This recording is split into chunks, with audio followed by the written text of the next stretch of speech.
तारिक मसूद का लिखा हुआ नावल मैं एक जासूस था उर्दू के मशहूर नावलों में से एक है। इस नावल की कहानी उम्दा होने के साथ साथ हैरत अंगेज भी है। नावल की कहानी फर्स्ट पर्सन नरेटर ने बयान की है, जो एक पाकिस्तानी जासूस के बारे में है। वो एक खुफिया मिशन के लिए दुला नामी गाइड के साथ हिंदुस्तान दाखिल होता है। जासूस का बुनियादी मिशन हिंदुस्तान में लुधियाना एयरपोर्ट के बारे में खुफिया मालूमात इकट्ठा करना है।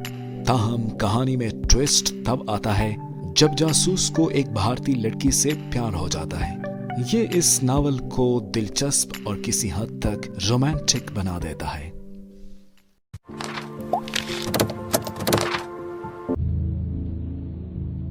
Subscribe to our channel and press the bell icon so you never miss any video from Khalij Urdu. खलीज Urdu के नाजरीन अस्सलाम वालेकुम। मैं एक जासूस था की तीसरी किस्त के साथ आपकी खिदमत में हाजिर है। दुला वहीं रह गया, मैं बाहर निकल आया। हमारे अलग होने का यही तरीका सबसे बेहतर था। ना उसे मेरी मंजिल का इल्म था, ना मुझे उसके ठिकाने की खबर। अब मैं था और खुदा की जात। मेरा अज़म था और उसकी नजर करम।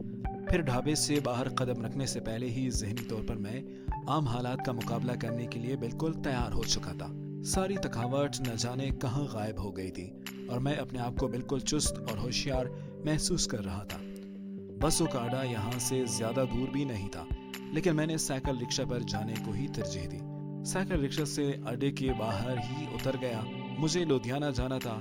यहाँ से बराह रास्त लुधियाना को बसें जाती थी, लेकिन मैंने उनके जरिए न जाने क्यों सफर करना मुनासिब नहीं समझा। मैं मोगा जाने वाली बस पर सवार हो गया। अबूहर से मोगा जाने वाली बसों की कोई चेकिंग नहीं होती थी और मैं 2 सवारियों वाली सीट पर बैठ गया। जानबूझकर मैंने खिड़की वाली सीट खाली छोड़ दी थी। मेरा ख्याल था कि इस तरह वहां बैठने वाली सवारी ज्यादा तवज्जो बाहर के मनाजिर देखने पर सर्फ करेगी और मुझसे गुफ्तगू का मौका उससे कम ही मिलेगा। अभी मैं उस मरहले पर नहीं पहुंचा था कि भारतीय शहरियों से फ्री होकर गुफ्तगू करने लगूं, क्योंकि लाख तरबियत याफ्ता या होशियार चालाक होने के बावजूद मैं एक अजनबी था, एक भारतीय जासूस जिसने एक भारतीय शहरी का बेस बदल रखा था। दिल ही दिल में मैं ये दुआ कर रहा था कि खुदाया यहाँ कोई मेरे मतलब की सवारी ही बैठे। मेरी दुआ कबूल हुई और मैंने एक सिख नौजवान को देखा जिसकी उम्र बमुश्किल 17-18 साल थी और शक्ल से ही अकल से खोरा दिखाई दे रहा था। वो खिड़की के करीब खाली जगह देखकर वहीं आ बैठा। उसके बैठने के चंद मिनट बाद ही लारी चल दी। कहाँ जाओगे भाई? मैंने खुद ही गुफ्तगू का आगाज किया। मोगे, उसने मेरी बजाय दाएं हाथ वाली सीट पर बैठी लड़की पर नजरें जमाते हुए जवाब दिया। यार जाना तो मुझे भी वहीं पर है। मैं पहली मर्तबा जा रहा हूँ। क्या तुम वहाँ के रहने वाले हो? हाँ। उसने अभी तक मेरी तरफ देखने की जहमत गवारा नहीं की थी। फिर न जाने कैसे उसे इस बात का एहसास हो गया कि औरत का खावंद उसके साथ ना सिर्फ मौजूद है, बल्कि टिकटकी बांध के उसकी तरफ खा जाने वाली नजरों से देख भी रहा है। अब वो मेरी तरफ मुतवज्जी हुआ। कहाँ जाएंगे आप? Regal cinema. मैं बता दूंगा आपको, मेरे घर के करीब ही है। दरअसल मेरा चाचा जाद वहाँ मशीन ऑपरेटर है, उससे मिलने जा रहा हूँ। मैंने अपनी दानिश में उसकी कमजोर रग पर हाथ रखा, क्योंकि यहाँ के ग्लैमर से भरपूर फिजा देखकर मैं यहाँ के नौजवानों के जज्बात का बखूबी अंदाजा लगा लिया था। कहाँ रहते हैं आप? सिनेमा के हवाले से गुफ्तगू के जवाब में उसकी दिलचस्पी ने मुझे यकीन दिला दिया कि तीर निशाने पर लगा है। मैं तो गंगा नगर रहता हूँ, वो लुधियाने रहता है। मैं आपको उनके पास ले चलूंगा। धन्यवाद, मैंने कहा। मोगा पहुंचने तक हम दोनों बड़े अच्छे दोस्त बन चुके थे। इसी असना में रास्ते में जहाँ कहीं भी बस ठहरती, वो हस्बे तौफीक कुछ न कुछ चावड़ी फरोशों से खरीदता और मुझे भी साथ शामिल कर लेता। शाम को हम मोगे पहुंच गए। अब उससे जान छुड़ाने का मसला दरपेश था। रास्ते में मैंने उसकी मदद से मोगे का सारा नक्शा हिफ्ज कर लिया था। अच्छा सरदार जी, मुझे एक जरूरी काम करना है। कल आप 12 बजे वाले शो पर मुझे रेगल सिनेमा के दरवाजे पर अपना मुंतजिर पाएंगे। गोयल यारों का यार है, एक दफा तुम्हारा तारुफ करा दूंगा। सारी जिंदगी तुम्हें मोगे में सिनेमा की टिकट नहीं खरीदनी पड़ेगी। इतना कहकर मैंने उसे सोचने का मौका ही नहीं दिया और सत श्री अकाल कहकर पुरते से लारे अड्डी की भीड़ में गायब हो गया। अब मेरा जिस्म शिद्दत से आराम का तकाजा कर रहा था। मुसलसल सफर ने थका डाला था और आंखों में जलन के साथ सर दर्द ने भी बुरा हाल कर दिया था। इसी सफर में सफर जारी रखना खामखा बुखार की मुसीबत को दावत देना था। मैंने जैसे तैसे अड्डे से बाहर बनी रेलवे लाइन अबूर की। अब मैं मोगा के मेन बाजार में दाखिल हो रहा था। यहाँ पर एक मामूली से होटल को मैंने अपनी शब बस्तरी के लिए मुंतखब किया। शाम के करीबन 6-7 बजे मैं करतार होटल में दाखिल हुआ। इस होटल का मालिक एक रिटायर्ड डीएसपी था और मुझे बाद में इल्म हुआ कि वो पुलिस का खास अड्डा भी था।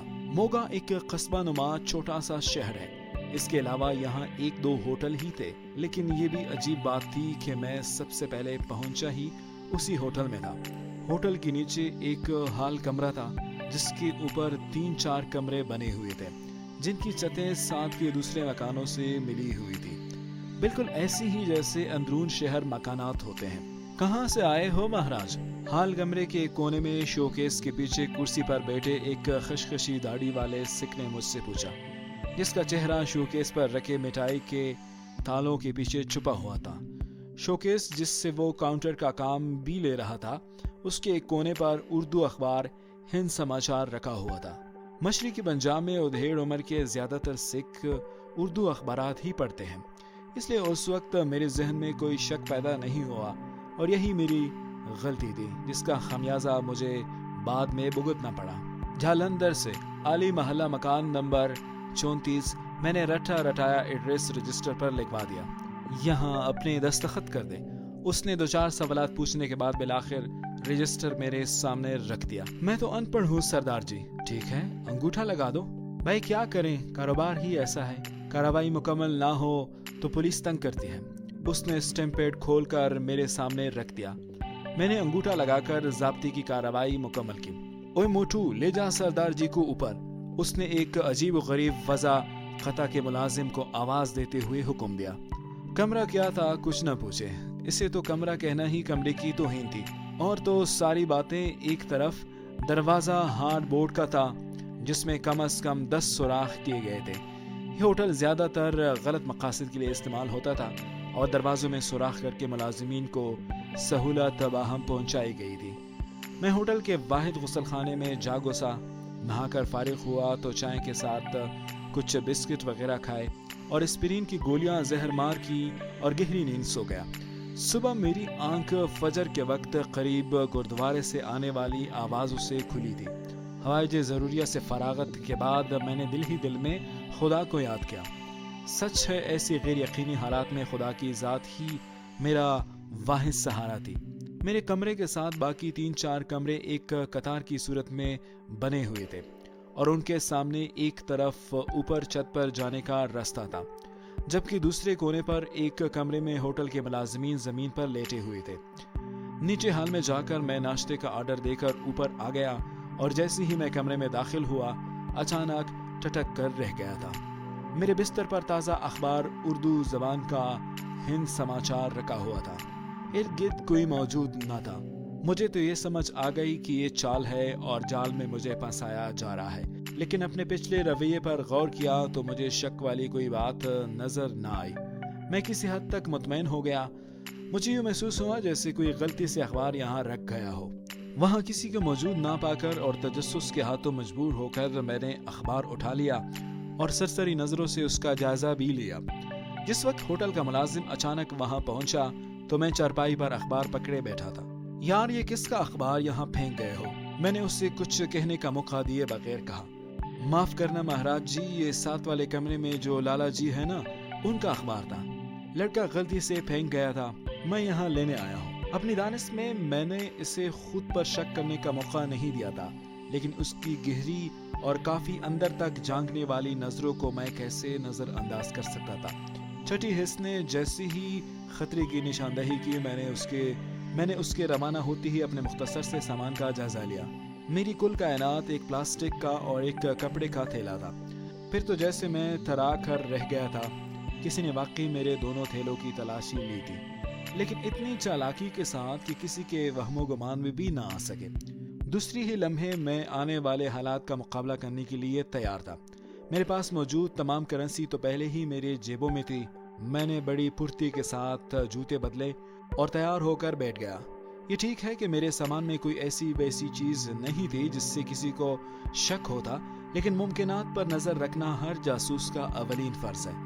ممکن تھا کہ انہوں نے وہاں کوئی مشتبہ چیز دیکھ لی ہو، یا مجھے اردو اخبار پڑھتے کسی نے دیکھ لیا ہو۔ بیرا چائے لیے اندر داخل ہوا۔ میں نے بڑے اطمینان سے اس کے ہاتھ سے تھالی تھامی۔ یار ذرا یہ سگریٹ تو لانا، کہتے ہوئے میں نے اپنی جیب میں ہاتھ ڈالا اور 2 روپے کا ایک نوٹ نکال کر اس کی طرف بڑھایا۔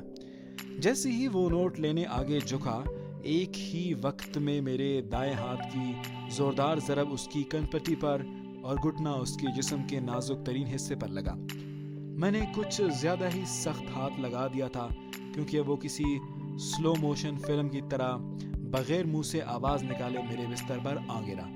میں نے اس کی ٹانگیں بھی اٹھا کر اوپر کر دی اور وہ بدبودار کمبل جس نے ساری رات میرا خون چوسا تھا اس کو اڑا دیا۔ دوسری ہی لمحے میں بڑی پھرتی سے لیکن بغیر کوئی آواز پیدا کیے ہوٹل کی سیڑھیوں سے نیچے اتر رہا تھا۔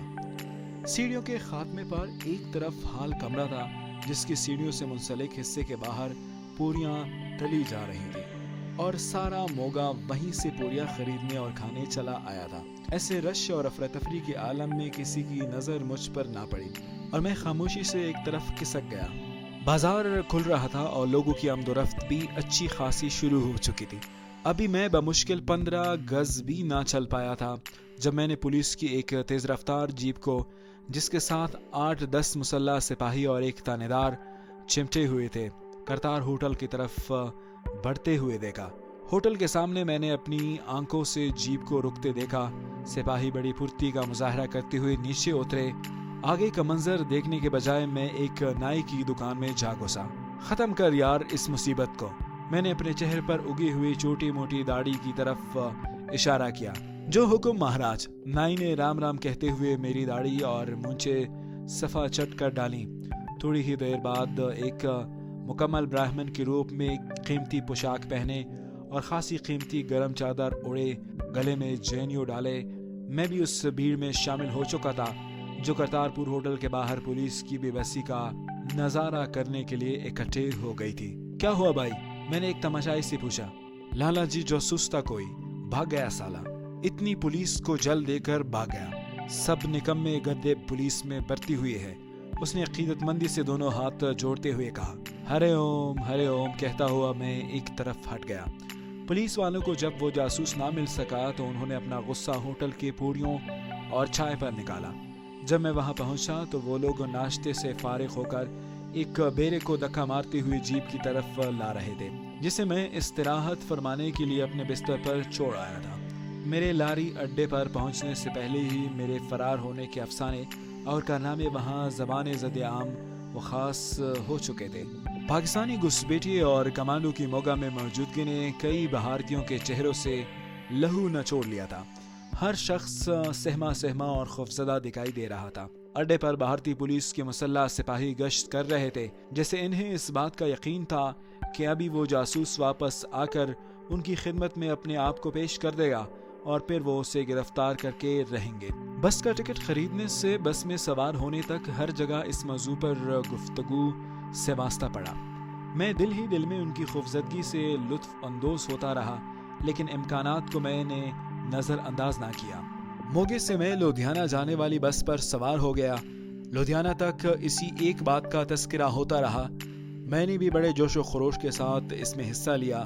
شام کے وقت بس لدھیانہ پہنچی۔ میں لاری اڈے جانے کے بجائے، جو کہ ماڈل ٹاؤن کے نزدیک بنا ہوا ہے، کچھ پیچھے ہی ٹیلی گراف آفس کے نزدیک بس سے اتر گیا۔ یہاں سے لدھیانہ شہر تک فاصلہ میں نے جان بوجھ کر پیدل ہی طے کیا۔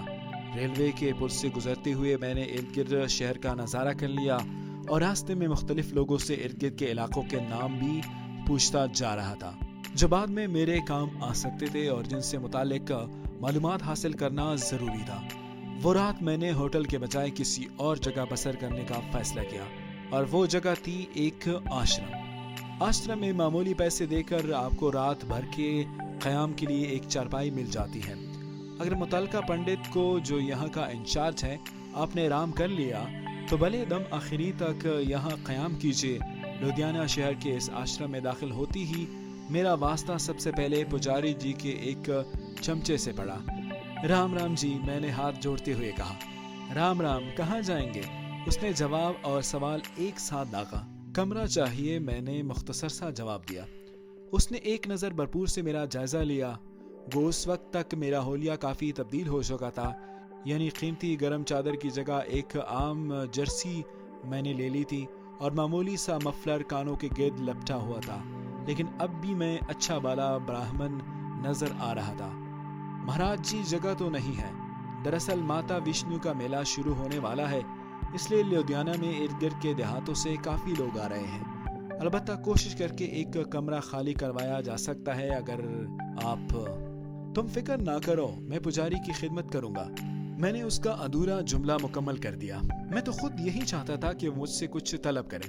इस तरह एक तरफ से तहफ़्फ़ुज़ का एहसास रहता था और सामान के अलावा उस शख्स का भी ख़ास ख्याल रखा जाता था। एक दीवार में बनी हुई मुख्तलिफ अलमारियों में से एक में सामान रख कर, जो एक कपड़े के थैले और उसमें ज़रूरियात ज़िंदगी की कुछ चीज़ें पर मुश्तमिल था, मैंने ताला लगा दिया और बाहर निकल आया। रात तक मैंने जी भर के आवारा गर्दी की। मैं चाहता था कि जिस शहर में क़याम कर रहा हूँ, उसके गली महलों से, उसके मकीनों से, अमारात से और वहाँ मौजूद तफरीही मकामात से आगाही हासिल कर लूँ। मोगे से एक पाकिस्तानी जासूस का फरार होना कोई मामूली बात नहीं थी। राय कोट, मुलापुर, जगरावा और लुधियाना तक के तमाम होटलों पर CID ने खड़ी नजरें रखी हुई थी, इसलिए वो रात होटल में बसर करने से परहेज किया। रात को एक मुकामी सिनेमा में फिल्म देखते हुए फिर एक मुसीबत ने आ गिरा। इस कतार में खड़ा होकर मैं टिकट खरीद रहा था, वहाँ शराब के नशे में धुत तो एक सिख नौजवान आदम का और खामखा सबसे उलझने लगा। यहाँ ऐसे वाक़यात चूँकि रोज़मर्रा का मामूल था, इसलिए उन लोगों के लिए तो कोई परेशानी पैदा ना कर सका। अलबत्ता मेरी बात और थी। पहले तो उसने मुझे हुक्म दिया कि उसके लिए जगह खाली कर दूं। मैंने शराफत से जगह छोड़ दी। फिर हुक्म हुआ दोबारा कतार में खड़े हो जाऊं। मैं फिर खड़ा हो गया। जब उसे यकीन हो गया कि वास्ता काट के उल्लू से है, तो उसने दस्तदराजी भी शुरू कर दी। मैं खामोश इसलिए था कि नौबत पुलिस तक ना पहुंच जाए। दूसरी तरफ हालत ये थी कि वो शराबी अपने काम में मसरूफ था और मैं लोगों के लिए मजाक बना हुआ था। वो सब जोरदार कहकहों से उसे दाद दे रहे थे। जब ये मामला देखकर 2 पुलिस वाले भी इस तरफ आने लगे तो मेरा माथा ठनका। मैं कतार से बाहर निकल गया ताकि चुपचाप खिसक जाऊं, लेकिन उसने मुझे गिरबान से पकड़कर अपनी तरफ खींचा। पुलिस के सिपाही करीब आ गए। ये सूरत हाल देखकर मैंने बादल नख्वास्ता उसको 2 हाथ जमा दिए। वो लड़खड़ाता हुआ करीबी दीवार से जा टकराया और लोगों के कहकहों की आवाज और बुलंद हो गई। वाह लाला जी महाराज, कमाल कर दिया। मुझे दाद मिलने लगी क्योंकि किसी हिंदुओं के हाथों किसी सिक्का लुधियाना में पिट जाना यकीनन मुआवजा ही था। क्या बात है, क्या बात है। सिपाही वहाँ आदम के, वो 5-10 रुपए का चांस क्यों छोड़ते। चलो ताने। उनमें से एक ने उस शराबी सिख को बाजू से पकड़ लिया, जबकि दूसरे ने मेरा बाजू थाम लिया। मैंने वहाँ मज़ाहमत करना मुनासिब ना समझा, क्योंकि इतने भरे मजमे से भागने के मौके कम ही मिलते हैं, और चुपचाप उनके साथ सिनेमा से बाहर की तरफ चल दिया। हम लोग सिनेमा से अब कोई 15-20 गज दूर एक सड़क पर आ गए थे, जिससे मुल्हिका आबादी नजर आ रही थी। इसी असना में दूसरे सिपाही ने उस सिख से अपनी दिहाड़ी खरी कर ली थी, जबकि मेरे वाला कुछ ज्यादा ही नेक दिखाई दे रहा था। छोड़िए महाराज जी, हम कोई लड़ने झगड़ने वाले लोग हैं। ये तो खामखा मुझसे लड़ाई मोल रहा था। मैंने 10 का एक नोट उसे थमाते हुए कहा, ओए रिश्वत देता है ब्राह्मण की औलाद। उसने मुझे आंखें दिखाते हुए कहा, थोड़ी देर बाद हम थाने में होंगे, बेहतर यही है कि यही मामला साफ कर लिया जाए।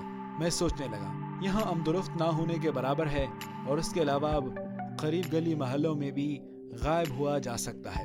मैंने जानबूझकर अपनी रफ्तार खासी कम कर दी थी।